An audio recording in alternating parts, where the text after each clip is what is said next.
Good morning student. मैं Sanjay Rajput MGCI के YouTube channel पर आपका स्वागत करता हूं।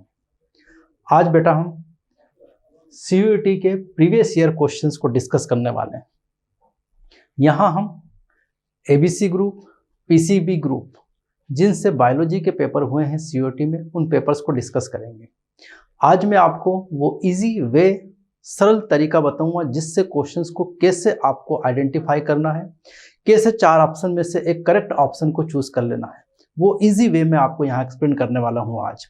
तो बड़े ध्यान से इस वीडियो को देखना है, सारे क्वेश्चंस को बड़े ध्यान से समझना है। इससे हमको CUET का पैटर्न समझ में आएगा, किस तरह के क्वेश्चन CUET पूछ रहा है एग्जाम में और कैसे उनका जवाब देना चाहिए। हमारे पास टाइम भी लिमिट रहेगा, कम टाइम में हम कैसे उन क्वेश्चंस के जवाब दे पाएं जो CUET पूछता है। चलो स्टार्ट करते हैं। यहाँ पर जो हमारा पहला पेपर है वो पहला पेपर 27/5/2023 का है, शिफ्ट थर्ड है। और जो पेपर है वो हम डिस्कस करने वाले हैं किस ग्रुप का? ABC ग्रुप का। 2 ग्रुप के पेपर हम डिस्कस करने वाले हैं, ABC ग्रुप और PCB ग्रुप। ये जो पेपर है आज का हमारा, वो किस ग्रुप का है बेटा? ABC ग्रुप का। बायोलॉजी का ABC ग्रुप का आज पेपर हम डिस्कस करने वाले हैं। यह शिफ्ट थर्ड थी और यह पेपर जो हमारा है 27/5/2023 का है।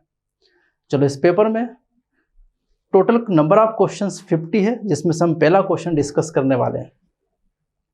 Arrange the following steps of gel electrophoresis in correct order. यह CUET का सबसे फेमस पैटर्न है बेटा, करेक्ट ऑर्डर। यहाँ पर जैसे ऑप्शन में दिए हैं ABCD जो स्टेटमेंट दिए हैं, इनको करेक्ट सीक्वेंस में अरेंज करना है 1 बाय 1 करके। और यहाँ जो इन्होंने क्वेश्चन पूछा है वो पूछा है जेल इलेक्ट्रोफोरेसिस से। और जेल इलेक्ट्रोफोरेसिस की अगर हम बात करें तो ये वो प्लेट है। जेल इलेक्ट्रोफोरेसिस में एक तरफ हमने पॉजिटिव चार्ज के लिए एनोड लगाया है और एक तरफ हमने नेगेटिव चार्ज के लिए कैथोड लगाया है। एक तरफ कैथोड, एक तरफ एनोड। ये जेल इलेक्ट्रोफोरेसिस की प्रोसेस है। यहाँ पर हम वेल्स होते हैं, कुएं होते हैं, जिनमें हम जेनेटिक मटेरियल फिल करते हैं। और यहाँ पर जैसे ही इस जेल इलेक्ट्रोफोरेसिस प्लेट में हम यहाँ पर चार्ज फ्लो करते हैं, करंट फ्लो करते हैं, इसमें करंट फ्लो होते ही नेगेटिव चार्ज DNA सेगमेंट्स, जो कि DNA सेगमेंट का चार्ज कौन सा है? नेगेटिव, वो पॉजिटिव चार्ज की तरफ क्या होता है? अट्रैक्ट। और वो पॉजिटिव चार्ज की तरफ जो अट्रैक्ट होता है, यही वो प्रोसेस है यहाँ पर जेल इलेक्ट्रोफोरेसिस। और उसी की कुछ स्टेप्स यहाँ पर दी गई है। अब इन स्टेप्स के हम 1 बाय 1 डिस्कस करते हैं और ऑप्शन के अकॉर्डिंग चूज करते हैं। देखो, DNA fragments were forced to move towards anode.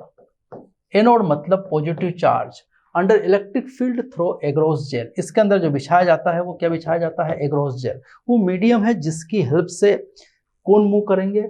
Negative charge DNA fragments. तो ये स्टेटमेंट जो है, ये पहला स्टेटमेंट ही पहली पोजीशन पे आएगा, क्योंकि यही काम सबसे पहला होगा यहाँ पर।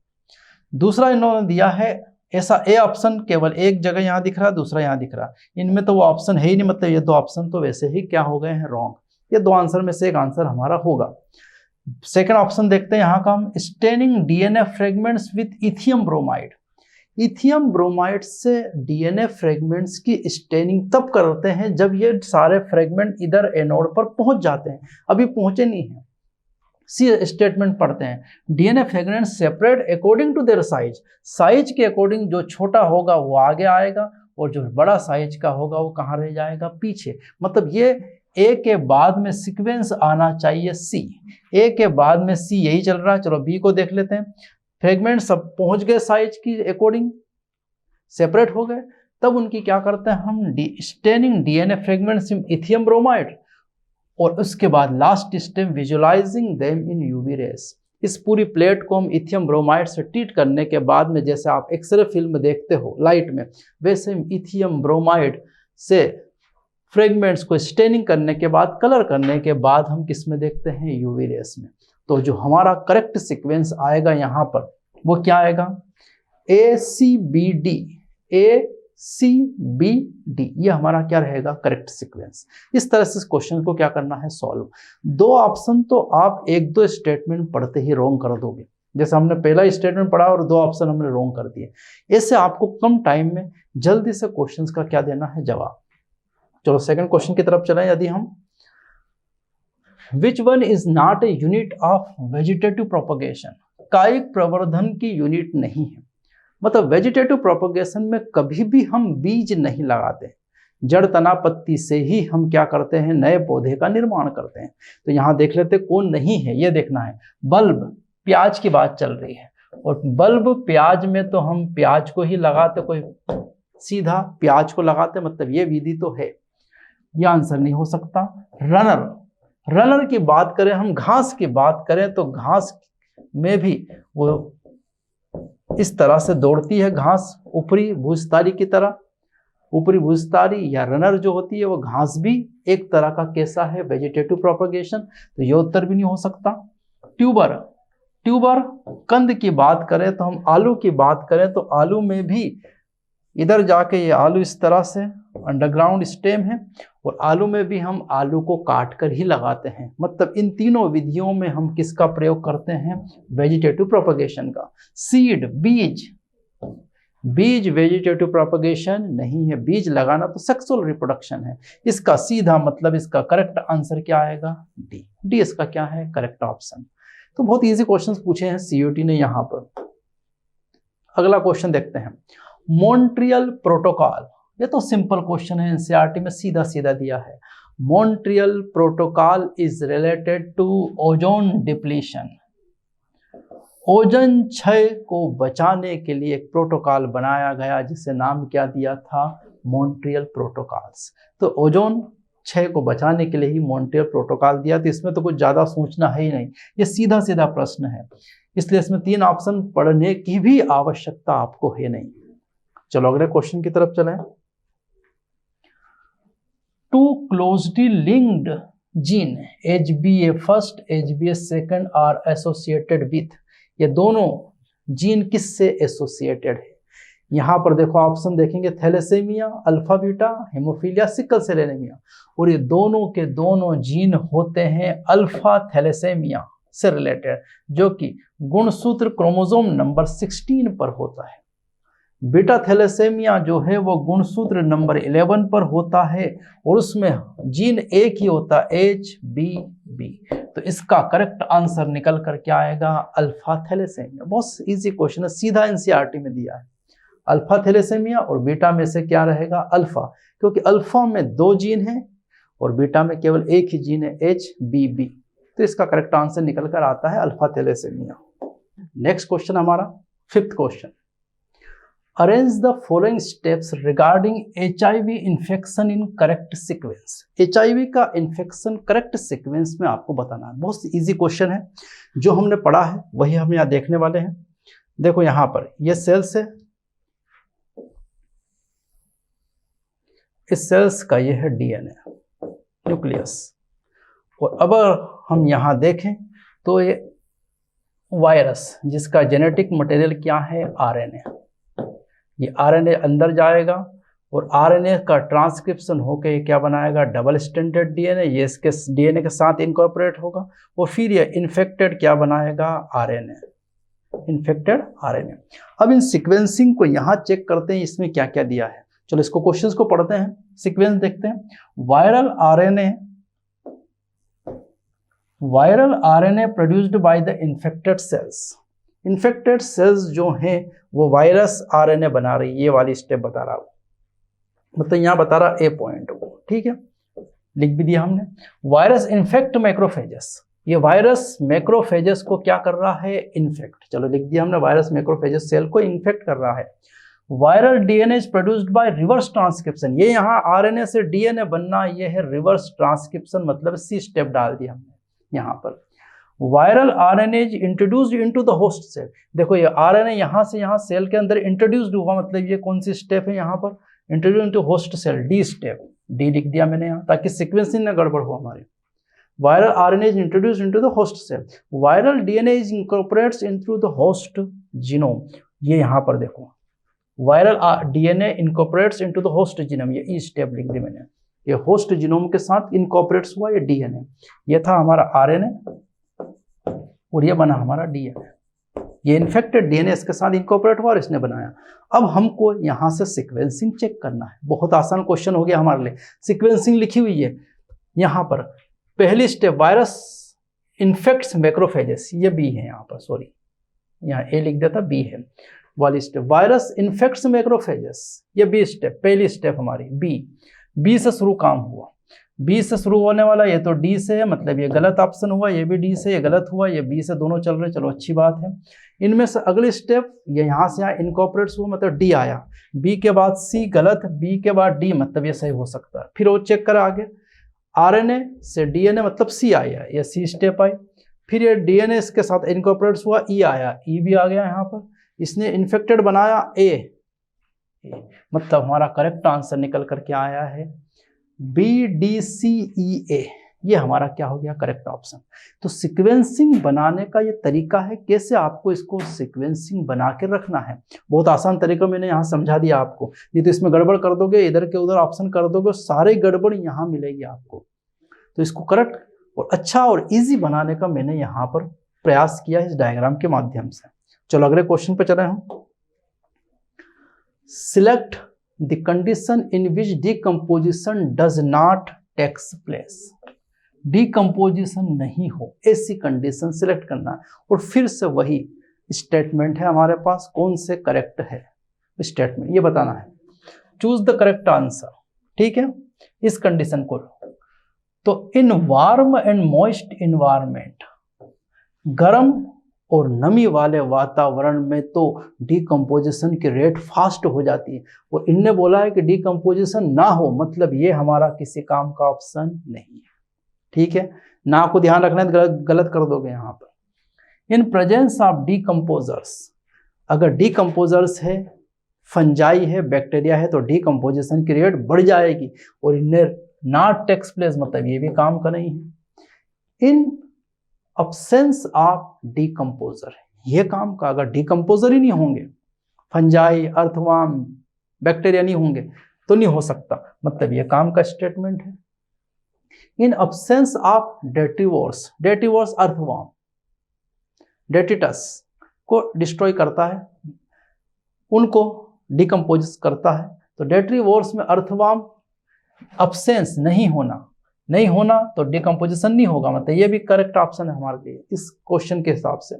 In presence of complex compounds like lignin and chitin, lignin और काइटिन की मात्रा अगर बढ़ेगी तो डिकम्पोजिशन स्लो हो जाएगा, पर नहीं होगा ऐसा नहीं होगा, होगा जरूर पर स्लो होगा, मतलब ये भी काम का नहीं है। तो काम के ऑप्शन दो ही बचे हैं यहाँ पर, सी और डी, इसलिए इसका करेक्ट ऑप्शन आता है सी एंड डी वाला, मतलब बी, इसका क्या है करेक्ट ऑप्शन, ठीक है। अगले क्वेश्चन की तरफ चलें। Which of the following is not a serve an important bio fertiliser in paddy fields.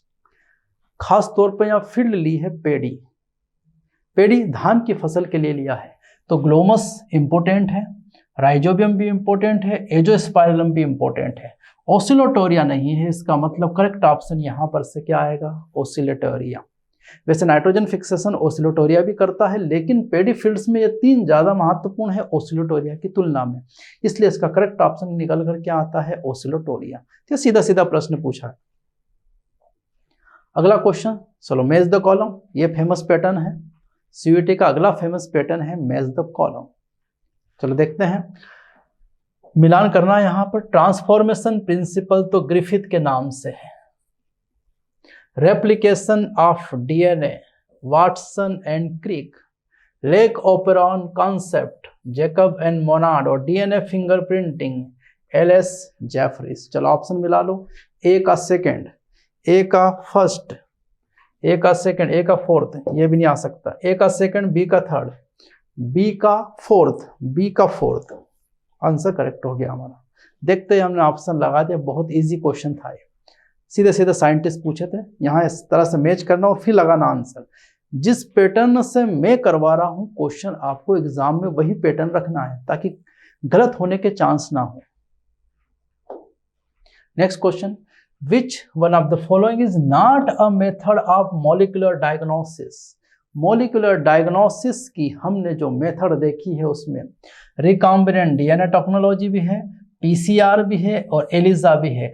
RNA interference, ये तो pest resistant nematodes resistant mechanism है आरएनए इंटरफेरेंस, ये यहां नहीं आएगा। तो बहुत इजी क्वेश्चन था, देखते ही बता देंगे इसको। Which one of the following is an example of को इवोल्यूशन। को इवोल्यूशन का एग्जाम्पल मतलब दोनों की दोनों स्पीसीज साथ के साथ इवॉल्व हो, उसे को इवॉल्व कहा है। और इसके साथ साथ रहने वाली सी एनिमोन और क्लाउन फिश, मतलब ध्यान रखना इसमें 100% आना चाहिए म्यूचुअलिज्म, सौपकारिता। सी एनिमोन क्लाउन फिश में नहीं है ऐसा, बर्नेकल व्हेल में भी नहीं है, कुकू और क्रो में ब्रूड पैरासिटिज्म, इधर कमेंसलिज्म, इधर तो कोई रिलेशन ही नहीं है ऐसा। और वेस्प और फिग जो है, इसका हमने म्यूचुअलिज्म का एग्जाम्पल सीधा सीधा दिया है, वेस्प एंड फिग। वेस्प जो है वो फिग को क्या करवाता है, पॉलिनेशन, और बदले में फिग वाला वेस्प के एग्स को अपने फ्लावर के अंदर रखता है, ओवेरी में रखता है, साथ ही साथ जब लार्वा प्रोड्यूस होते हैं तो उनको फीडिंग करवाता है। तो दोनों का म्यूचुअलिज्म है, और अगर ये दोनों साथ साथ इवॉल्व होंगे, एक स्पीसीज गई कि दूसरी अपने आप चली जाएगी। करेक्ट आंसर ये है। Which one of the following is not, ये नॉट पे बहुत ध्यान रखना है। Not an example of terrestrial ecosystem. Terrestrial ecosystem मतलब लैंड वाला, जमीन वाला। चेक कर लो जमीन इनमें, फॉरेस्ट लैंड वाला है, ग्रासलैंड लैंड वाला है, डेजर्ट भी लैंड वाला है, एस्चुरीज पानी वाला है, जहां कई सारी नदियां एक साथ समुद्र में खुलती है, उस एरिया को ब्रेकिश वाटर, खारा पानी जहां रहता है, इतना खारा भी नहीं इतना मीठा भी नहीं, मिलती है नदियां, उसे कहा जाता है एस्चुरीज। और एस्चुरीज इसका करेक्ट आंसर। अगला क्वेश्चन फिर वो मैच द कॉलम, बहुत ही इजी है। होमोलोगस ऑर्गन शो करते हैं divergent evolution, analogous organs show करते हैं convergent evolution, adaptive radiation, Darwin, finches और saltation, single step, large mutation. ये सिंपल सिंपल क्वेश्चन है, मैच करना आसान है। ए का यहां पर हमने लिया है फोर्थ, ए का फोर्थ यहां आया फर्स्ट गलत, ए का फोर्थ यहां आया सेकंड गलत, बी का हमने लिया है थर्ड, बी का फर्स्ट ये भी गलत, बी का थर्ड, मतलब ये वाला आंसर हमारा क्या है, करेक्ट। कितना आसान है यहां पर मैच करना, क्वेश्चन भी इजी आ रहे हैं। Match the following, match the column फिर आ गया एक बार। यहां वीट की वैरायटी, वीट की वैरायटी अगर हम बात करें, strategies of enhancement of food production से क्वेश्चन पूछा है, और वीट की वैरायटी कौन सी है, हिमगिरी। वीट की वैरायटी कौन सी है, हिमगिरी। सीधा इसी को चेक कर लो, ए का थर्ड, ए का फर्स्ट, ए का सेकेंड, आंसर ही मिल गया। वीट की वैरायटी हिमगिरी। कॉलीफ्लावर की वैरायटी पूसा सुब्रा। ब्रेसिका की वैरायटी पूसा स्वर्णिम, और चिली की वैरायटी पूसा सुब्रा, सदाबहार, सॉरी पूसा सदाबहार। तो यहाँ तो बहुत ही आसान क्वेश्चन था। ऐसे ऑप्शन हो तो एक ऑप्शन को भी चेक करके हम आंसर दे सकते हैं, सब मिलान करने की कोई जरूरत नहीं है। ये क्वेश्चन इजी है, अपने आप सही हो जाएंगे एक ऑप्शन से। Next question, Which one of the following is an example of community protected biodiversity conservation method? Community protected मतलब समुदाय ने मिलकर, लोगों ने मिलकर क्या किया है, वाइल्ड लाइफ प्रोटेक्शन। गवर्नमेंट ने नहीं किया, चलो देख लेते हैं इसमें से। वाइल्ड लाइफ सेंचुरी गवर्नमेंट ने बनाई है, काम की नहीं है। बायोस्फीयर रिजर्व गवर्नमेंट ने बनाया है, बॉटनिकल गार्डन हमने बनाया है, लेकिन पूरी समुदाय ने मिलकर बनाया है सेक्रेड ग्रोव्स, पवित्र उपवन। पूजा करने वाले वन बना दिए और उनको प्रोटेक्टेड कर दिया है, सेक्रेड ग्रोव्स। तो इसका करेक्ट आंसर था सेक्रेड ग्रोव्स। बहुत ही इंपॉर्टेंट क्वेश्चन था 14th। Which one of the following human ancestor probably in East Africa grasslands? East African grassland में यहां से इंपोर्टेंट जो है वो कौन होगा, यहां पर ये आपको देखना है। Which one of the following human ancestor probably in East African grassland 2 million years ago. 2 million years ago African grasslands में कौन इंपॉर्टेंट होगा? चलो समझते हैं। यहां पर टाइम देख लो, 2 मिलियन ईयर दिया उन्होंने और अफ्रीका दिया है। Ramapithecus Dryopithecus 15 million years before आया, ठीक है। ऑस्ट्रेलोपिथेकस 2 मिलियन और निंडरथल 1 लाख से लगाकर 40,000। तो हमारा आंसर तो यही मिल गया, ऑस्ट्रेलोपिथेकस। टोंग बेबी रीजन में ऑस्ट्रेलोपिथेकस मिला था आपको, तो टोंग बेबी रीजन में ऑस्ट्रेलोपिथेकस मिला 2 मिलियन ईयर्स एगो। चलो यह आंसर करेक्ट हो गया। फिर इधर देख लो, the parturition is induced by a complex neuroendocrine mechanism which of the following hormones not involved in this process. ये बहुत इंपॉर्टेंट, नॉट इन्वॉल्व्ड। तो पार्चुरेशन मतलब प्रेगनेंसी से रिलेटेड बात चल रही है, और प्रेगनेंसी हार्मोन एस्ट्रोजन भी है, कोर्टिसोल भी प्रेगनेंसी के टाइम पे सीक्रेट होता है, ऑक्सीटोसिन भी होता है, मिलेनिन का प्रेगनेंसी में कोई रोल नहीं है, स्किन में कलर को कंट्रोल करता है, इसीलिए हमारा करेक्ट आंसर होगा कौन सा? मिलेनिन। अगला question, which of the following hormone release आयोडी? Hormone releasing, Multiload copper releasing है, किसी काम की नहीं। सर्वाइवल केप और वॉल्स दोनों बैरियर मेथड है। LNG20 हमारा करेक्ट आंसर है, वो क्या प्रोड्यूस करता है? Hormones. Next question, hind second cuts DNA at particular point by recognition specific sequence. Hind second first जो हमारा रेस्ट्रिक्शन इंडोन्यूक्लियस एंजाइम था, हिंड सेकेंड, और हमारा फेमस वाला है EcoRI, जिसके सीक्वेंस थे GAATTC। और वैसे ही हिंड सेकेंड के सीक्वेंस है, हिंड सेकेंड के हमारे पास सीक्वेंस है GC pyrimidine purine CA, sorry GT,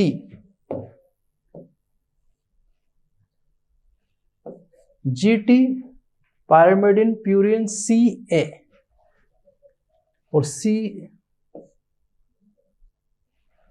यहां पर अगर हम लें T, यहां पर सॉरी AC है ये, AC, तो यहां पर आएगा आपका पैलिंड्रोमिक सीक्वेंस है G का C, A का T, पायरामिडिन्स का प्यूरिन्स, T का A, G का C, दोनों। और टोटल इसमें कितने? 1 2 3 4 5 6, टोटल कितने बेस पेयर? 6, मतलब 6 बेस पेयर वाला था ये। वैसे तो आप EcoRI को देखकर भी EcoRI में भी 6 बेस पेयर है, और इसमें भी कितने हैं? 6 बेस पेयर। तो इसका करेक्ट आंसर था 6 बेस पेयर, ठीक है।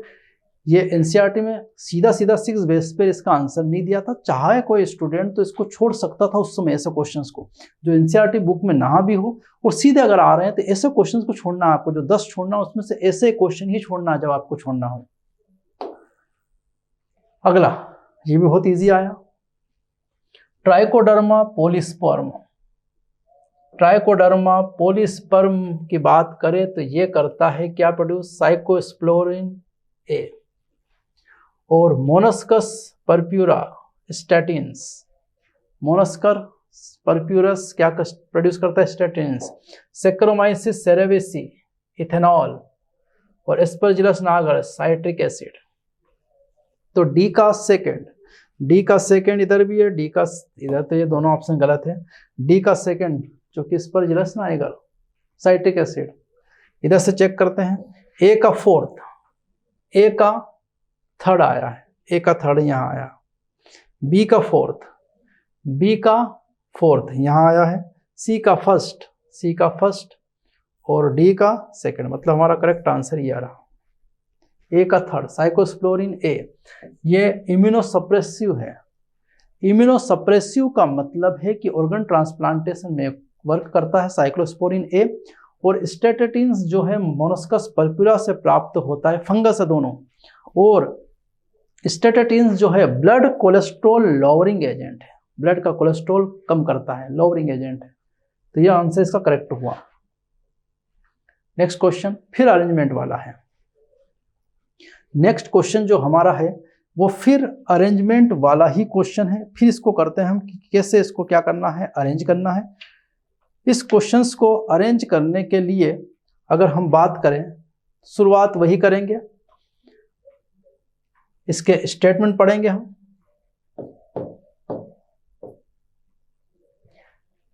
DNA extract from the culture 20 minutes. 20 minutes ये तो अगर हम देखें तो एक्सपेरिमेंट है। ये क्या है? ये एक्सपेरिमेंट। वो एक्सपेरिमेंट में अगर हम ध्यान दें, यहाँ पर इस एक्सपेरिमेंट में अगर हम ध्यान दें तो यहाँ पर 20 मिनट्स और इधर एक्सट्रैक्ट कल्चर 40 मिनट्स। आंसर तो वही मिल जाएगा हमारा। 4 स्टेप में ये हुआ था कल्चर, और इसमें हमने हेवी नाइट्रोजन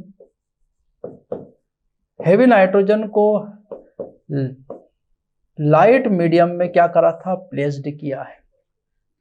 तो यहां पर ऐसा ऑप्शन जिसमें डी आखिरी में आता है और ए पहले, मतलब ए डी सीक्वेंस आखिरी वाला चेक करो। इधर भी नहीं है, इधर भी नहीं है, इधर भी नहीं है, ए इधर है। आखिरी में 40 मिनट्स और उससे पहले 20 मिनट्स, और उससे पहले 2 स्टेप आएंगे, और 2 स्टेप यहाँ देख सकते हो। E coli grown in medium containing ammonium chloride कौन सा होना चाहिए, हेवी में पहले ग्रो करवाएंगे और फिर इसको ले जाएंगे E coli with heavy DNA 15 वाला, मीडियम विथ लाइट मीडियम में डालेंगे, 14th वाले मीडियम अमोनियम क्लोराइड वाले में डालते हैं इसको। तो सी पहला, बी, देन ए और लास्ट में आएगा डी, मतलब हमारा आंसर करेक्ट निकलता है CBAD। इस तरह से हमने इस प्रश्न को इजी वे में क्या कर दिया है, सॉल्व। इसलिए मैं यहाँ छोटी छोटी ट्रिक बता रहा हूँ कि कैसे क्वेश्चंस को सॉल्व करना है, क्योंकि 40 मिनट 20 मिनट हमको याद है क्वेश्चंस में दिया हुआ है। एनसीईआरटी में उस एक्सपेरिमेंट में सीधा सीधा दिया है कि 20 मिनट होगा तो सारे हाइब्रिड बनेंगे, 40 मिनट तक अगर रखेंगे 14th मीडियम में हेवी को N15 को डीएनए को, तो आधे हाइब्रिड बनेंगे और आधे लाइट बनेंगे। तो ये एक्सपेरिमेंट समझ में आ गया सीधा हमको। नेक्स्ट है cross between 2 different but related species. Cross between 2 different but related species called. एक हॉर्स और एक डंकी, और यही एग्जाम्पल है हमारे पास रिलेटेड बट डिफरेंट स्पीसीज, और इसी को हमने नाम दिया है इंटर स्पेसिफिक हाइब्रिडाइजेशन। क्या बोल दिया इसी को, इंटर स्पेसिफिक हाइब्रिडाइजेशन, और रिजल्ट हमारा बना है म्यूल, खच्चर जो बना हमारा वही यहाँ का रिजल्ट है, इंटर स्पेसिफिक हाइब्रिडाइजेशन। फिर देखो यहाँ पर ये human health and disease chapter का क्वेश्चन आ गया, match the column. Mucus lining first line of defence, जिसको हमने बोला है physical barrier. Acid in stomach physiological barrier. Neutrophils cellular barrier, और इंटरफेरॉन्स साइटोकाइन बैरियर। डी का फोर्थ, डी का थर्ड गलत, डी का फर्स्ट गलत, डी का फोर्थ 2 जगह है, सी का फर्स्ट और यहाँ सी का सेकंड। सी का हमारा क्या आया है, सेकंड, सी का सेकंड यहाँ, मतलब ये आंसर करेक्ट है। ए का थर्ड, ए का थर्ड, बी का फर्स्ट, बी का फर्स्ट, सी का थर्ड सेकंड और डी का फोर्थ। ये आंसर हमारा क्या आ गया, इनके सबके मिलान किए तो डी ऑप्शन हमारा क्या रहेगा, करेक्ट। सिंपल सिंपल क्वेश्चंस आ रहे हैं यहाँ पर। अगले क्वेश्चन की तरफ चलें। GEAC genetic engineering approval committee biotechnology में जो बनाई गई है, जेनेटिक इंजीनियरिंग अप्रूवल कमेटी। छोटी छोटी सी बातें पूछी थी, हमको सीधा इसका तो फुल फॉर्म याद ही रखना है। Identify the diagnostic test used to detect the sex of the foetus. लड़का है कि लड़की, और ये कौन कर सकता है, एलिजा नहीं कर सकता, विडाल नहीं कर सकता, यूरिन नहीं कर सकता है, एमनियोसेंटेसिस। एमनियोसेंटेसिस इसीलिए भारत में क्या किया गया है, बैन, क्योंकि उससे हम सेक्स डिटर्मिनेशन करते थे, इसलिए करेक्ट आंसर क्या आएगा, एमनियोसेंटेसिस। चलो ये फिर मेज द कॉलम आ गया। One species benefited and other harmed, ये तो पॉजिटिव नेगेटिव इंटरेक्शन है। यहां पर पैरासिटिज्म कैसा है, पॉजिटिव नेगेटिव रिलेशन, मतलब इसका मैच जो है ए का सेकंड आया हमारा, ठीक है। One species benefited and other neither harmed nor benefited, positive zero interaction, और पॉजिटिव जीरो इंटरेक्शन तो इधर commensalism, one is benefited another species neither harmed nor benefited, both interacting species are benefited, positive positive मतलब ये तो mutualism है, ये mutualism, ये आ गया सी का फोर्थ।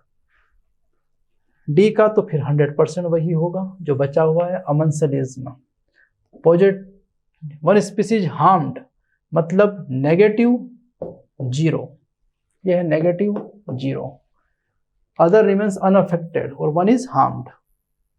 अब ऐसा ढूंढ लो ऑप्शन इसमें, ए का सेकेंड, ए का, ये भी गलत, ए का सेकेंड, ये का ए का सेकेंड, बी का थर्ड, बी का थर्ड, बी का थर्ड, ये भी सही है, सी का फोर्थ, सी का फर्स्ट, ये गलत, सी का फोर्थ, ये आ गया हमारा आंसर।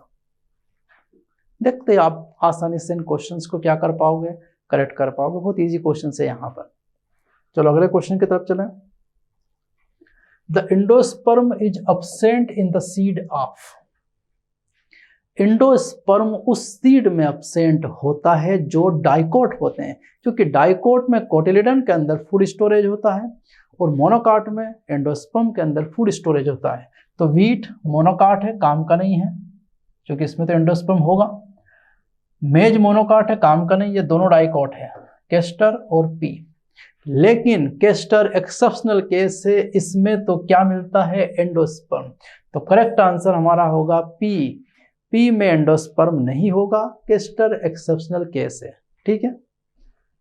अगला question, which of the following does not affect genetic equilibrium, Hardy Weinberg equilibrium को अफेक्ट नहीं करते हैं। हार्डी विनबर्ग को अफेक्ट करने वाले 5 फैक्टर थे, उसमें यहां आ रहा है म्यूटेशन, डज नॉट अफेक्ट, ये तो अफेक्ट करता है, ये काम का नहीं। जेनेटिक ड्रिफ्ट भी है, ये भी अफेक्ट करता है। जेनेटिक रिकॉम्बिनेशन ये भी करता है। रैंडम मेटिंग करेक्ट आंसर होगा। उन 5 पॉइंट्स में रैंडम मेटिंग नहीं है। Mutation, genetic drift, genetic recombination, natural selection and migration, ये 5 पॉइंट्स थे, ये नहीं है, इसलिए करेक्ट आंसर हो गया। विडाल टेस्ट, टाइफाइड, ये तो बहुत क्वेश्चन इजी पूछाना है। विडाल टेस्ट टाइफाइड के लिए ही होता है। Extinction of Steller sea cow and passenger pigeon, ये तो हमारे ये वही बायोडाइवर्सिटी लॉस के कॉजेज हैं for habitat destruction, invention of alien species, over exploitation और कोएक्सटेंशन। और इसका करेक्ट आंसर आएगा ओवर एक्सप्लॉयटेशन, अति दोहन, आवश्यकता से ज्यादा अगर लालच में बदल जाए तभी इनको हम एक्सटेंड कर देते हैं। इनके एग्जाम्पल सीधे सीधे एनसीईआरटी में दिए हैं। अब हम देखते हैं question number 30, which of the following is not a marine fish, इनमें से कौन सी समुद्री मछली नहीं है। हिल्सा है, इसलिए गलत उत्तर है। सार्डिन्स भी है और पोम्फ्रेट्स भी है। इसमें से केवल रहू जो है वो रहू और कतला कतला फ्रेश वाटर फिश है। ये दोनों मीठे पानी की मछलियां हैं, इसलिए करेक्ट आंसर क्या आएगा, रहू।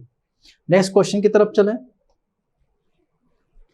बैम्बो स्पीसीज, नेक्स्ट क्वेश्चन की तरफ अगर चलें तो bamboo species exhibit unusual flowering phenomenon because it flowers once in every 12 years in their lifetime, अपने जीवन काल में प्रत्येक 12 वर्ष में नहीं, only once in their lifetime, यही करेक्ट आंसर है। वो अपने जीवन काल में केवल एक बार फ्लावरिंग करता है। बांस अपने जीवन काल में कितनी बार फ्लावरिंग करेगा, एक बार, इसलिए करेक्ट आंसर ये है। सीधा सीधा एनसीईआरटी का क्वेश्चन है ये। चलो अब चलें identify the tools for recombinant DNA technology. हमने अलग अलग टूल्स देखे थे रिकॉम्बिनेंट डीएनए टेक्नोलॉजी के लिए। रिकॉम्बिनेंट डीएनए टेक्नोलॉजी करने के लिए टूल्स देखे थे। पहला है यहाँ पर restriction endonuclease enzyme and host organism, ये तो टूल्स है। और हमको identify the tools for recombinant DNA technology, तो हमारा ये टूल्स तो है, मतलब ये तो करेक्ट है हमारा।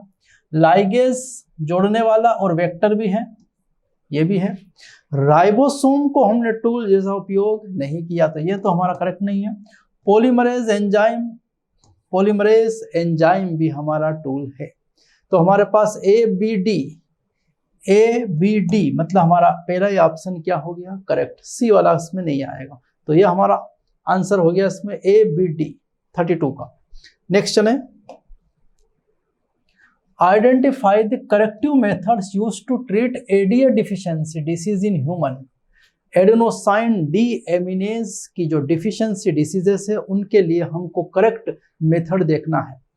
तो जीन थेरेपी है, बोन मैरो रिप्लेसमेंट भी है, कंप्लीट ब्लड ट्रांसफ्यूजन नहीं, ब्लड से लेन देन नहीं है, एंजाइम रिप्लेसमेंट थेरेपी भी है। तो 3 है हमारे पास, ए बी डी, और यही करेक्ट आंसर निकल गया पहला ही, A B D. C complete blood replacement नहीं है, ब्लड का रिप्लेसमेंट नहीं है यहाँ पर। एंजाइम रिप्लेसमेंट है, बोन मैरो रिप्लेसमेंट और जीन थेरेपी है यहाँ पर। चले अगला, which of the following is not a characteristics of wind pollinated flower. Not लिखा है, पढ़ लेते हैं। लाइट एंड नॉन स्टिकी, हम जानते हैं पोलन ग्रेन लाइट होते हैं। पोलन ग्रेन कैसे होंगे, लाइट और नॉन स्टिकी, बिल्कुल सही है यह। possesses well exposed stamens, in plants में स्टेमन्स पूरी तरह से एक्सपोज रहेंगे क्योंकि पोलन ग्रेन को इनको कैच करना विंड में, हवा लेके आ रही है, ये भी सही है। लार्ज एंड फीदरी स्टेग्मा बड़े होंगे और फीदर होंगे, उसमें निकले हुए पंख निकले होंगे ताकि वो पोलन ग्रेन को अटका सके, ये भी करेक्ट है। Often have many ovules in each ovary, ये गलत है। Many ovules in each ovary यहाँ पर नहीं है, 1 or 2 ovules in each ovary, तो मेनी वाला गलत है। ए बी सी क्या पूछा है, नॉट तो हमारा डी ही है, केवल ओनली डी, ये आंसर आ गया। नॉट ही तो पूछा है नहीं पूछा, एबीसी नहीं पूछा, नॉट पूछा, इसलिए आंसर क्या आएगा, ओनली डी। चलो अगला, trisomy of chromosome number 21 in human, 21 down syndrome. 21 chromosome पे ऑटोसोमल डिसीज जो है वो कौन सी है, डाउन सिंड्रोम। ट्राइसोमी जो होगी, एक क्रोमोसोम बढ़ जाएगा, वो कहाँ होगा, 21 क्रोमोसोम पे, और किस में, डाउन सिंड्रोम में। तो ये तो करेक्ट आंसर डाउन सिंड्रोम है। In the process of protein synthesis amino acid binds to tRNA. Protein synthesis में ये अमीनो एसिड लिए हम, यदि ये अमीनो एसिड है हमारा, तो इस अमीनो एसिड में ये वाली साइड है 3' एंड और ये 5' एंड, ये तो एंटीकोडॉन है, ये एंटीकोडॉन साइड है। तो ये जो अमीनो एसिड यहाँ अटैच होता है वो अटैच होता है इस वाले 3 एंड पर, क्या जुड़ेगा, अमीनो एसिड्स। तो हमारे पास कौन सा है, एंटीकोडॉन साइड्स पर नहीं, ये भी गलत है। 3' हमारा करेक्ट आंसर हुआ। 5' पर भी नहीं जुड़ेगा, और a place of and plates of tRNA नहीं, ये भी नहीं। करेक्ट आंसर क्या है, 3' एंड, इसका हमारा करेक्ट आंसर है, ठीक है, यहां जुड़ेगा। मैच द फॉलोइंग, फिर मैच, वही फेमस क्वेश्चन, मैच करना है। कर्ड दही बनाता है लैक्टोबैसिलस, ए का फोर्थ, ए का फर्स्ट, ए का फोर्थ, बी का थर्ड, तो बी का तो थर्ड आ ही जाएगा, ब्यूटारिक एसिड, क्लोस्ट्रीडियम ब्यूटाइरिकम। अब यहां से आगे चलते हैं, Swiss cheese, propioni shermanii bacteria. Propioni shermanii bacteria CO2 produce करता, स्विस चीज करता, मतलब सी का क्या आएगा, सेकेंड। और डी का क्लोड बस्टर कौन है, स्ट्रेप्टोकॉकस। क्लोट बस्टर है ये, रक्त के धक्के को गला देता है ये। डी का फर्स्ट मतलब आंसर आएगा बी हमारा, ये करेक्ट आंसर है। अगला हमारा क्वेश्चन है which of the following statement is false in relation to colour blindness. False बताना, गलत बताना है हमको, ठीक है। Colour blindness is an autosomal linked recessive disease. Colour blindness is an autosomal linked recessive disorder. Colour blindness तो होता है एक्स लिंक्ड रेसेसिव डिसऑर्डर, और ये बता रहा है ऑटोसोमल लिंक्ड रेसेसिव डिसऑर्डर, मतलब यही आंसर हमारा, पहला ही ऑप्शन हमारा क्या बन गया है आंसर। बाकी ऑप्शन को चेक कर लेते हैं, लेकिन है वही आंसर हमारा, ठीक है। Boys are most likely to be colour blind than girl. कारण है कि बॉयज में अगर एक्स वाई में केवल यहाँ एक जगह कलर ब्लाइंडनेस आया तो बॉयज कलर ब्लाइंड हो जाएगा, लेकिन गर्ल में अगर ऐसा कॉम्बिनेशन आया तो गर्ल कैरियर है, कलर ब्लाइंड नहीं है, कलर ब्लाइंड ये होगी, तो ये ऑप्शन तो सही है। Daughter will not normally be colour blind unless her mother is carrier, mother carrier हो and her father is colour blind, और उसका फादर क्या हो कलर ब्लाइंड, तभी जाकर वो क्या हो सकती है, मदर कैरियर और फादर कलर ब्लाइंड, तभी वो।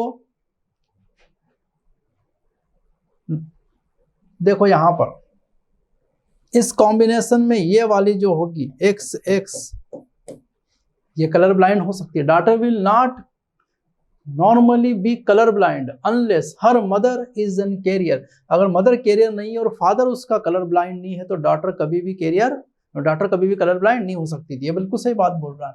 यहाँ पर डॉटर कलर ब्लाइंड, ये करेक्ट स्टेटमेंट है, डॉटर कलर ब्लाइंड होगी इस सिचुएशन में।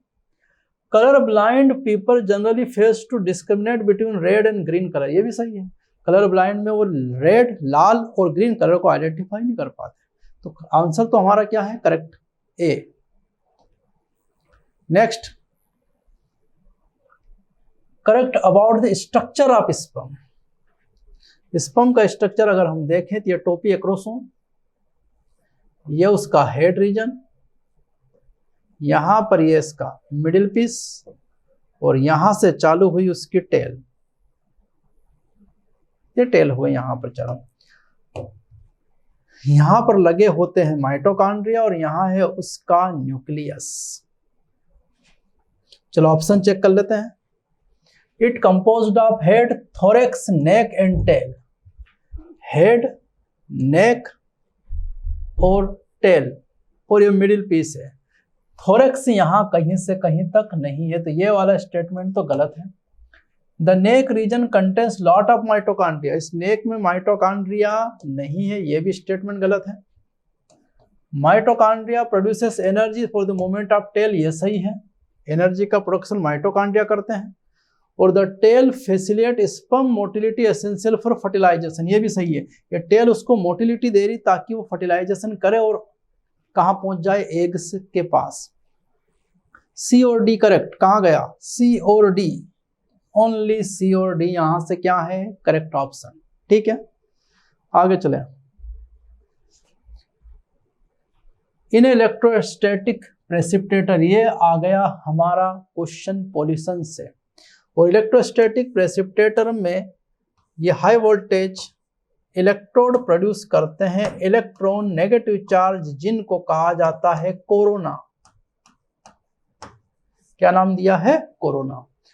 तो electrodes wire produces corona that release, क्या रिलीज करते हैं इलेक्ट्रॉन। बहुत इजी क्वेश्चन था ये, कोरोना क्या रिलीज करेंगे इलेक्ट्रॉन, तो यहां से कोरोना इलेक्ट्रॉन रिलीज करेंगे। चलो अब तो पैराग्राफ चालू हो गया है, क्या चालू हुआ है पैराग्राफ। पर यहां जो पैराग्राफ इसने दिया है ये बहुत छोटा सा पैराग्राफ है, इससे आप 5 क्वेश्चंस के जवाब नहीं दे सकते, आपको क्वेश्चंस पढ़ के ही उनके जवाब देने हैं। जैसे person born with hereditary disease can corrective therapy be taken for such disease, gene therapy is an attempt to do this, और जीन थेरेपी उसी हेरिडिटरी डिसीज को करेक्ट करने की थेरेपी है। Gene therapy is collection of methods that allow correction of a gene defects that has been diagnosed in child या embryo, 2 जगह कर सकते हैं उसको। Here genes are inserted into a person's cells and tissue to treat disease. ये हमारा paragraph है, पर इससे जब आप क्वेश्चन करने जाओगे तो थोड़ा सा अलग दिखेगा। ADA enzyme is crucial for the functioning of adenosine deaminase deficiency जो है वो इम्यून सिस्टम पर इफेक्ट करती है, हमारे इम्यून सिस्टम को कमजोर करता है, क्योंकि एडीए एंजाइम हमारे इम्यून सिस्टम को बढ़ाता है, तो इसकी डिफिशियंसी इम्यून सिस्टम पर ही इफेक्ट डालेगी। तो इसका पहला आंसर ए करेक्ट है, पर पैराग्राफ से आप जवाब नहीं दे सकते इन क्वेश्चंस के, ये समझ लेना। यहाँ पर ADA deficiency can be permanently cured bye, permanently cured है, और परमानेंटली क्योर्ड केवल बोन मैरो ट्रांसप्लांटेशन से नहीं, जीन थेरेपी से हो सकती है, एंजाइम रिप्लेसमेंट थेरेपी से नहीं, इनसे भी नहीं, only gene therapy, only B. ADA deficiency can be permanently cured by gene therapy, gene therapy के अलावा उसको परमानेंटली क्योर नहीं किया जा सकता किसी से भी इनमें से, तो आंसर आएगा इसका केवल gene therapy. Gene therapy methods involved cloning of a cells with alternative gene, नहीं, delivery of a normal functioning gene in the embryo to compensate for non functional gene, ये बिल्कुल सही है। जीन थेरेपी में embryonic stage में, क्योंकि आपको permanent cure करना है तो एम्ब्रियोनिक स्टेज में ही काम करना पड़ेगा, तो एम्ब्रियोनिक स्टेज में आपको क्या करना है, तो normal abnormal non functioning gene को हटाना है और दूसरा नॉर्मल फंक्शनिंग जीन वहां ऐड करना है, और ये वाला पॉइंट ये बता रहा है। Modification of defective gene in the cell, नहीं, सी डीएनए रिकॉम्बिनेशन भी नहीं, करेक्ट आंसर है बी हमारा, delivery of a normal functioning gene in the embryo to compensate non functioning gene. ADA deficiency can caused due to deletion of gene for adenosine deaminase enzyme वाला gene, वो gene जो ये enzyme बनाता था वो gene क्या हो गया है, डिफेक्टिव, क्योंकि उसका डिलीशन हो चुका है, और उसकी जगह अब हमको नया जीन लगाना पड़ेगा जो इस एंजाइम को बना दे, वो जीन थेरेपी में हम करते हैं, तो इसका करेक्ट आंसर बी है। फर्स्ट क्लिनिकल जीन थेरेपी, ये सब क्वेश्चन जीन थेरेपी से दिए हैं, बायोटेक्नोलॉजी के एप्लीकेशन वाले चैप्टर से हैं ये। 4 ईयर ओल्ड बॉय, नहीं, 1990 में 4 ईयर गर्ल, 4 साल की लड़की में पहली बार 1990 में ये जीन थेरेपी दी गई थी, तो करेक्ट आंसर भी है इसका। यहाँ जो आपने पांचों क्वेश्चन देखे वो पैराग्राफ से केवल आपको हिंट मिलती, बाकी कुछ नहीं था पैराग्राफ में। यहाँ देखें आप, हम अगला paragraph, beekeeping is the maintenance of hives of honeybee for the production of honey. Honey is a food, high nutritive value and also find use in the indigenous system of medicine. Honey also produces bee wax. Honeybee also produces bee wax, find many uses in industries such as in the preparation of cosmetics, polish, various kinds. Increased demand of honey has led to large scale beekeeping practices. Bee keeping practice कर रहे हैं, become an established income generating industries whether practice in small scale या large scale पर। Bee keeping practice an area where sufficient bee pastures, there are several species of honey bee can be reared, bee house can be kept in one's courtyard, on the veranda of the house और even on the roof. चलो देखते हैं इससे related question बनते हैं कि नहीं यहाँ पर। Beekeeping is also known as apiculture. Rearing of honeybee is known as apiculture. Easy question था ये। Which of the following is not suitable for practicing beekeeping?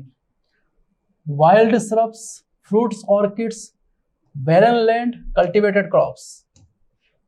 बंजर भूमि और सारा बी कीपिंग फ्लावरिंग प्लांट्स पर चलता है, चूंकि वो नेक्टर कलेक्ट करके लाती है, तो बंजर भूमि का, बैरन लैंड का कोई रोल नहीं है, कोई correct answer. Bee helps the farmers by visiting pesticide free plants, decreasing crop yields, pollinating crops, collecting nectars. Farmers की मदद तो वो कर सकती है पॉलिनेटिंग क्रॉप्स, और इसका इंपॉर्टेंस ज्यादा हनी से ज्यादा है पॉलिनेशन करना, इसलिए करेक्ट आंसर है पॉलिनेशन।